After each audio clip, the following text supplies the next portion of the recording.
Hello friends and welcome to my YouTube channel. दोस्तों, आज की वीडियो में हम देखने वाले हैं पृथ्वी की संरचना। ठीक है, तो वीडियो स्टार्ट करते हैं। चलिए, आप जैसे फिगर ही देख रहे हो, इस फिगर में क्या है, ये पूरी अर्थ थी। अर्थ को ये काट के दिखाया गया है। ठीक है, सो नॉर्मली हम अगर देखें अर्थ को काट के तो हम पाएंगे कि पूरी अर्थ को हमने 3 भागों में बांट रखा है। ऊपर वाला भाग क्रस्ट, ये ऊपर वाला भाग है। इसके नीचे मैंटल, ये दूसरा वाला, और सबसे अंदर वाला जो भाग है तीसरा वाला, ये है कोर। ठीक है, सो आपको यही याद रखना है कि क्रस्ट, सबसे ऊपर वाली लेयर क्रस्ट होती है, उसके अंदर वाली लेयर मैंटल होती है, उसके नीचे वाली लेयर क्या होती है, कोर होती है। ठीक है, कोर सबसे नीचे होता है। ठीक है, चलो इसको आगे और देखो, समझिए। यहाँ पे इसको हमने और काट के दिखा दिया है। देखिए, अर्थ है, ये अर्थ को और काटा है। ये दोनों पोर्शन को मिलाएंगे तो कोर हो जाएगा। ये हो गया मैंटल, है ना, और ये हो गया क्रस्ट। सही है, क्रस्ट, मैंटल और कोर। ओके, चलो आगे चलो। अब किया क्या है इसमें हमने इस कोर को 2 भागों में बांट दिया, एक इनर कोर, एक आउटर कोर। ऐसे ही मेंटल को 2 भागों में बांट दिया, एक लोअर मेंटल, एक अपर मेंटल, ऊपर वाला मेंटल। क्रस्ट को भी बांट सकते हैं ऐसे हम।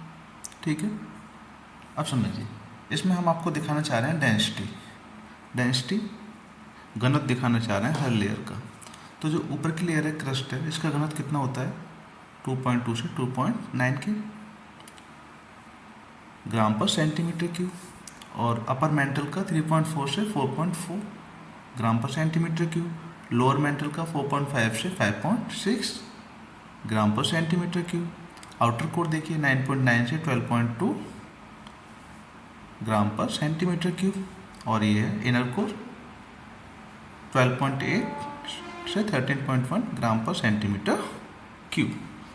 अगर आप थोड़ा सा एनालिसिस कर रहे होंगे तो आप पाएंगे कि जैसे ही हम पृथ्वी की अपर लेयर से, है ना, पृथ्वी की ऊपरी परत से पृथ्वी की निचली तरफ जाते हैं, कोर की तरफ जाते हैं, तो क्या हो रहा है, जो डेंसिटी है, रो है, वो क्या हो रही है, बढ़ रही है, बढ़ती जा रही है। ठीक है, क्रस्ट में सबसे कम है, और मेंटल में देखो कितनी हो गई, यहाँ 2.2 थी, यहाँ 13.1 हो गई, और लगातार नीचे की तरफ जाते जाए हमें ये क्या कर रही है, बढ़ रही है। ठीक है, इसमें बस हमें यही ध्यान देना है, और थोड़ा सा इनके क्या बोलते हैं इसको, डेंसिटी को थोड़ा सा दिमाग में भी रख के चलना है। चलिए आगे देखते हैं। देखो, इसमें इसने सबको 2-2 भागों में बांट दिया, जैसे कि क्रस्ट को ऊपरी क्रस्ट, निचली क्रस्ट, मेंटल को ऊपरी मेंटल, निचला मेंटल, और ऐसे क्रोड को या कोर को वाई क्रोड या वाई कोर, या आंतरिक कोर, इनर कोर। ठीक है, जो यहाँ पे समझने वाली बात है उसे समझिए। ऊपरी क्रस्ट को नॉर्मली हम क्या कह सकते हैं, ये मिलकर बनी होती है सिलिका और एल्युमिनियम से। किससे, एल्युमिनियम, तो इसको हम कह देते हैं सियाल। निचली क्रस्ट जो है, ये मिलकर बनी होती है सिलिका और प्लस मैग्नीशियम से, तो इसको क्या कह देंगे, सीमा। ठीक है, ये याद रखनी है आपको। ऊपरी क्रस्ट को हम, ऊपरी क्रस्ट या ऊपरी पटल को हम सियाल कहते हैं, निचली पटल या निचले क्रस्ट को हम सीमा कहते हैं, और जो मेन है कोर, आंतरिक कोर जो है, ये मिलके बनती है निकिल प्लस फेरस, तो इसे हम निफे कहते हैं। समझ में आ रहा है? याद रखना, दोबारा याद रखना, ये पूछे गए सवाल है। सियाल, सीमा और निफे। आंतरिक क्रोड निफे होती है, निचली क्रस्ट सीमा होती है और ऊपरी क्रस्ट सियाल होती है। ठीक है, हिंदी में लिखूं तो इसको बोलेंगे सीमा, इसको बोलेंगे सियाल,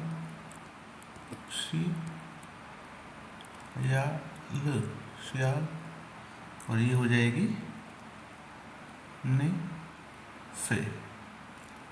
ठीक है, सियाल, सीमा, निफे।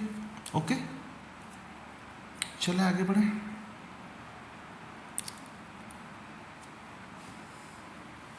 चलिए, मैं सोच रहा हूँ आपको इसी को मिटाल के इसी में कुछ और बता देते हैं। जिसके लिए ये लगाई गई है उसको भी काम कर दो। समझिए, ये आपकी असंबद्धता, कुछ समझिए कौन कौन सी असंबद्धताएं हैं और किन किन लेयर्स के बीच में ये काम करती। एक है लेमैन असंबद्धता।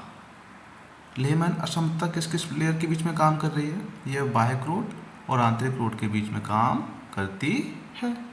ठीक है, अब देखो, यह है गुटेनबर्ग असंबद्धता। ये काम करती है निचले मेंटल और बाह्य क्रोड के बीच में। हमें बस इसको ऐसे याद रखना है। ठीक है, और ये रैपिटी असंबद्धता, ये किसके बीच में काम करती है? ये ऊपरी मेंटल और निचले मेंटल के बीच में काम करती है। और आगे बढ़ लो, चलो रेड कलर ले लेते हैं। मोहो असंबद्धता, ये निचला क्रस्ट और ऊपरी मेंटल के बीच में काम कर रही है। और कोलोराडो असंबद्धता, ये काम कर रही है निचली क्रस्ट और ऊपरी क्रस्ट के बीच में। ठीक है, ये आपको ध्यान रखने हैं, सबके सब इम्पोर्टेंट है, वेरी इंपॉर्टेंट। सीधे पूछ सकता है कोलोराडो असंबद्धता किस किस लेयर के बीच में काम करती है? ऑप्शन होंगे ऊपरी क्रस्ट और निचली क्रस्ट के बीच में। ऐसे मोहो काम करती है निचली क्रस्ट और ऊपरी मेंटल के बीच में।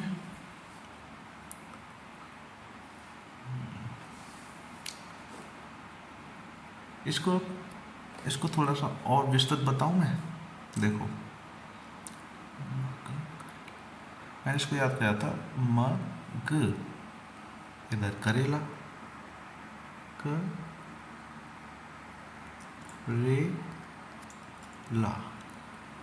समझना मैं क्या कहना चाह रहा हूँ यहाँ पे। मग, ये मतलब क्रस्ट, और ये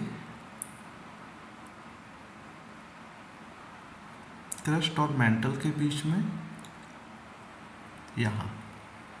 अरे हम इसको सब क्लासिफिकेशन नहीं कर रहे हैं, समझिए। ऊपर का तो क्रस्ट हो गया, नीचे का हो गया मेंटल। तो जो क्रस्ट और मेंटल के बीच में क्या है? ये है मोह असंबद्धता।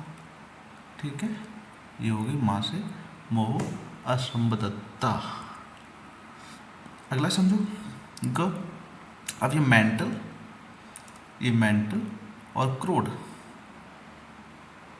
मेंटल और क्रोड या कोर, मेंटल और कोर के बीच में जो काम कर रही है वो कर रही है गुटेनबर्ग असंबद्धता। ठीक है, ओके, ऐसे समझना। अब क्या क्या, अब हमें इसको सब क्लासीफाई कर दिया क्रस्टों को, तो ऊपरी क्रस्ट और निचली क्रस्ट दोनों को सब क्लासीफाई किया तो कोलोराडो असंबद्धता आ जाएगी।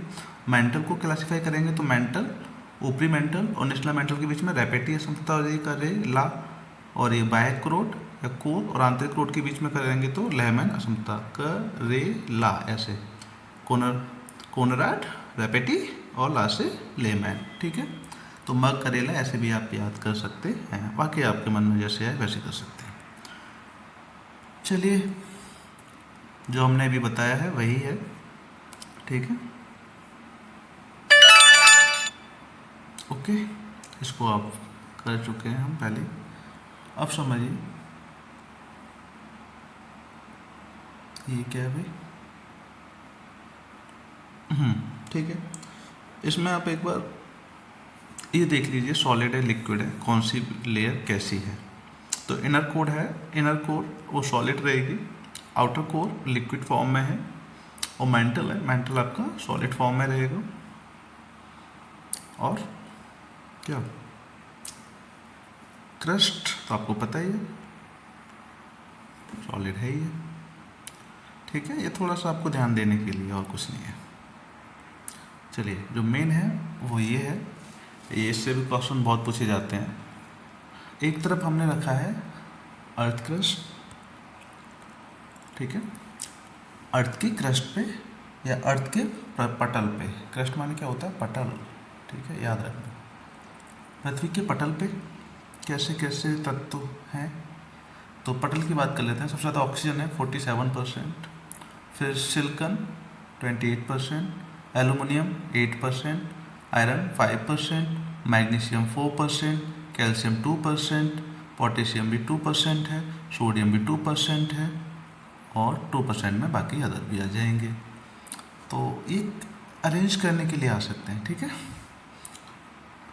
या सीधे सीधे भी आ सकता है कि ऑक्सीजन पृथ्वी के पटल पर ऑक्सीजन कितने प्रतिशत है, तो आप कहेंगे 47%। ऑक्सीजन के बाद क्या है? सिलिकॉन 28%, उसके बाद क्या है? एल्युमिनियम, वो भी 8% है। फिर क्या है? आयरन, आयरन कितना है? 5% है। मैग्नीशियम 4% है, कैल्शियम 2% है, उसके नीचे पोटेशियम, सोडियम, ये सब 2-2% रहेंगे। इस इधर साइड हमने देखा है, इधर साइड है एंटायर अर्थ पे, पूरी पृथ्वी को अगर मेजर करेंगे तब क्या रहेगा। पूरी पृथ्वी की बात करेंगे तो सबसे ज़्यादा है हमारा आयरन, 35% आयरन है, ऑक्सीजन 30% है, फिर सिलिकॉन 15% है, मैग्नीशियम 13% है, निकल 2%, सल्फर 2%, कैल्शियम 1%, एल्युमिनियम 1%, अदर्स 1%। ठीक है, तो ये पटल और पूरी पृथ्वी, ये चीज़ें आप ध्यान रखिए। ठीक है, पटल पर क्या सीन बनता है इन अवयवों का, और पूरी पृथ्वी पर क्या सीन बन रहा है इन अवयवों का। ठीक है, इंपॉर्टेंट क्वेश्चंस बन जाते हैं यहाँ से, तो इसको थोड़ा ढंग से पढ़िए, ज़्यादा वीडियो लंबी नहीं करेंगे। Thank you so much.